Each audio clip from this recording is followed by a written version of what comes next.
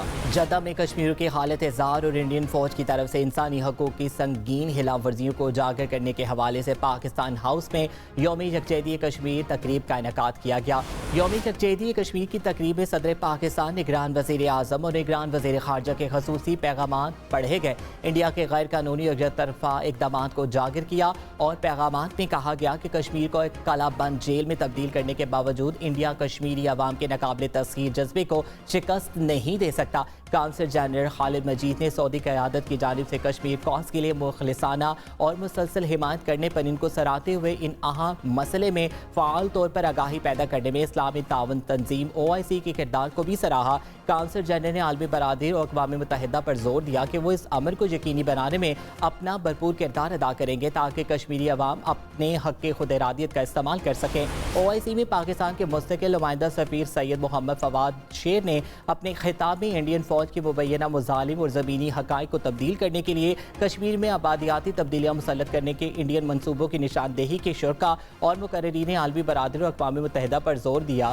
فواد شیر نے اپنے خطاب میں انڈین فوج کے مبینہ مظالم اور زمینی حقائق کو تبدیل کرنے کے لیے کشمیر میں آبادیاتی تبدیلیاں مسلط کرنے کے انڈیا منصوبوں کی نشاندہی کے شرکاء اور مقررین عالمی برادری اور اقوام متحدہ پر زور دیا کہ وہ کشمیر کے دیرینہ مسئلے کو حل کیا جائے اور ساتھ ہی لازمی طور پر غزہ میں فلسطینیوں کی نسل کشی کو روکنے کے لیے بھی فوری اقدامات کیے جائیں۔ تقریب میں کشمیریوں کی حالت اظہار اور انڈین فوج کی طرف سے انسانی حقوق کی سنگین خلاف ورزیوں کو اجاگر کرنے کے حوالے سے دستاویزی فلم دکھائی گئی اور شرکاء نے کشمیریوں کے حق خود ارادیت کی حمایت جاری رکھنے کے عزم کا اعادہ کیا۔ انتخابات سے قبل مودی سرکار کا مسلمانوں پر تشدد کا سلسلہ تیز، ریاست اتراکھنڈ میں مدرسے کو گرا دیا گیا، علاقے میں فسادات پھوٹ پڑے، جھڑپوں کے نتیجے میں 6 مسلمان شہید اور 250 سے زائد زخمی ہو گئے۔ پولیس نے تجاوزات کی خلاف ورزی کو جواز بنا کر مدرسے کو نشانہ بنایا، علاقے میں کرفیو نافذ کر دیا گیا، حکام مظاہرین کو دیکھتے ہی گولی مارنے کے احکامات جاری کر دیے۔ غزہ میں اسرائیلی جارحیت کا 129واں روز، غزہ میں شہید فلسطینیوں کی مجموعی تعداد 28,000 کے قریب پہنچ گئی۔ بمباری میں 67,000 فلسطینی زخمی ہو گئے۔ النصر اسپتال پر حملے میں 21 فلسطینی شہید ہو گئے۔ رفح پر حملے میں مزید 15 فلسطینی شہید کر دیے گئے۔ اسرائیلی فورسز نے کئی گھنٹے محاصرے کے بعد العمل اسپتال کے عملے کو یرغمال بنا لیا۔ اسرائیلی وزیر اعظم نیتن یاہو نے غزہ کے علاقے رفح سے فلسطینیوں کے مکمل انخلاء کی دھمکی دے دی۔ سیکریٹری جنرل اقوام متحدہ انطونیو گوتریس کا کہنا ہے کہ غزہ کی تمام آبادی رفح میں محصور ہے، غزہ کے بے گھر افراد کے پاس کوئی امید نہیں ہے۔ یورپین یونین نے پاکستان کے عام انتخابات میں ووٹ ڈالنے کے لیے خواتین کی بڑھتی ہوئی تعداد غیر مقدم کیا۔ یورپین خارجہ امور کے سربراہ جوزپ بوریل نے کہا کہ پاکستانی عوام کو مشکلات کے باوجود انتخابی عمل میں حصہ لینا جمہوریت اور قانون کی حکمرانی کے لیے ان کی وابستگی کو ظاہر کرتا ہے۔ یورپی یونین نے انتخابات میں بے قاعدگیوں کو تحقیقات کا مطالبہ بھی کیا۔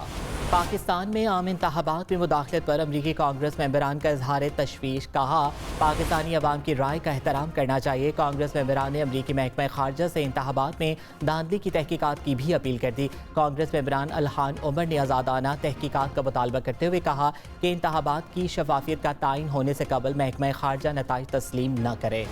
لاکھوں پاکستانیوں نے 8 فروری کو اپنے حق رائے دہی کا استعمال کیا، منتخب حکومت کے ساتھ مل کر کام کریں گے۔ امریکی محکمہ خارجہ کے ترجمان میتھیو ملر کا ٹویٹ، کہا باہمی دلچسپی کے امور اور جمہوری اداروں کو تقویت دینے کے لیے پاکستانی حکومت کی معاونت کریں گے۔ ڈرامہ سے بھرپور فلم وی ور دی لکی ونس کا ٹریلر ریلیز کر دیا گیا۔ My family. Keep writing to them over and over. It's like I'm writing into a void.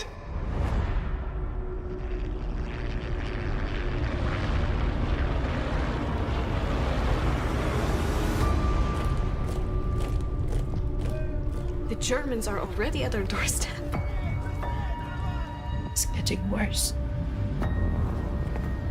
All of Europe is a war zone. Let our family be our light. We live tonight. Film 28 March کو release کی جائے گی۔ Weekly round up سے فی الوقت اتنا ہی، آپ دیکھتے رہیے ہم نیوز ورلڈ۔